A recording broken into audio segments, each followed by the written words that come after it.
In 1889, a man named Wovoka had a dream during a solar eclipse. In his vision, he saw great herds of buffalo, deer, and elk.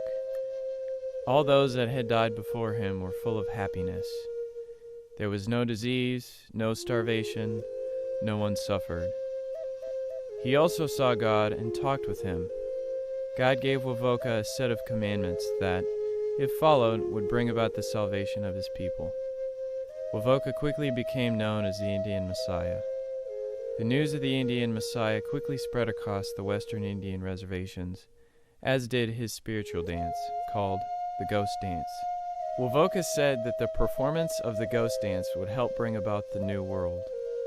The news of Wovoka and the Ghost Dance reached the Pine Ridge Indian Reservation in early 1890.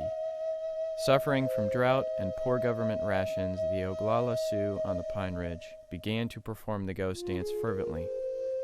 The government agent there mistook the dance as a war dance and quickly called for military action to stop it.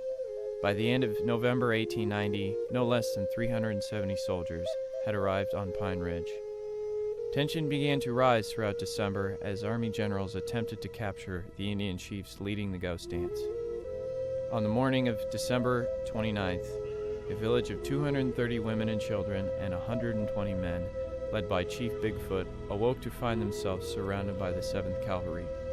The orders were to disarm the Indians, but in the process, a gun was accidentally fired. The village was immediately engulfed in gunfire. The official Army report placed the number of Indians dead at 290, 200 of them being women and children. 33 Army soldiers died, many of them from the crossfire of their own troops. In a report by General E.D. Scott, he says, "There is nothing to conceal or apologize for in the Wounded Knee battle. The firing was begun by the Indians and continued until they stopped.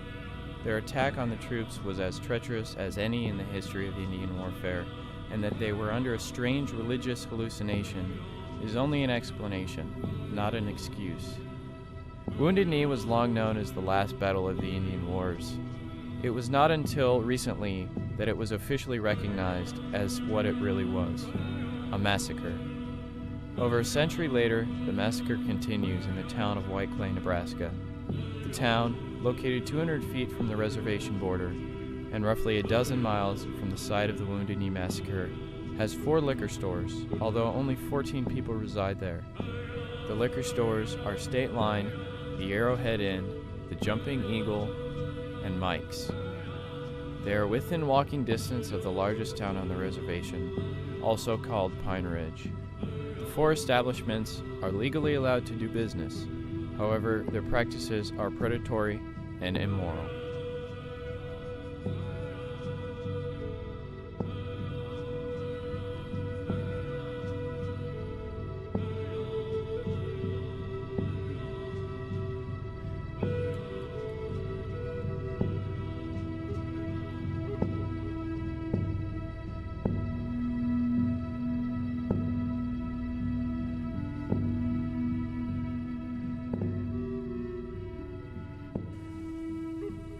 On average, 11,000 cans of beer are sold daily in Whiteclay, which totals to a little over 4 million cans a year.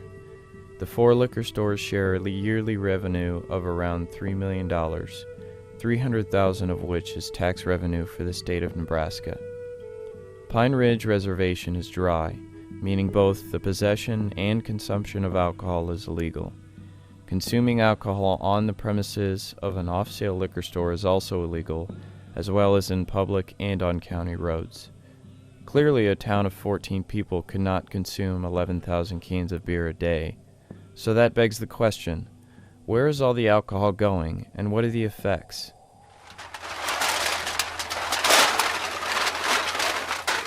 Well, if you look in that pile right there, I see 3 pop cans and 100 beer cans.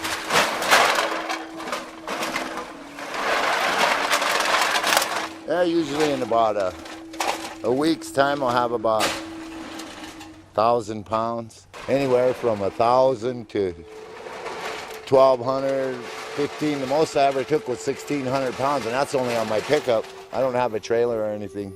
And 99% of the cans come from Whiteclay. the favored brand used to be Budweiser, but now it's these malt liquors. These malt liquors they're selling now, they're 9, 10, 12% beers, and that's mainly what they're buying is that. See, like that one there. That's 9, 10%, 12% beer. Camel, Hurricane, Evil Eye. This is the new one. It's 10% alcohol. The big cans, that's what they go for, the big cans, because they sound cheap. It's a cheap drunk. That's what it is. Like it used to be, you could drink Budweiser and take you a 6-pack or something, but nowadays they drink 1, 2 cans of those big cans, and that's all it takes. It's like drinking wine. 1 can's like drinking a pint of wine.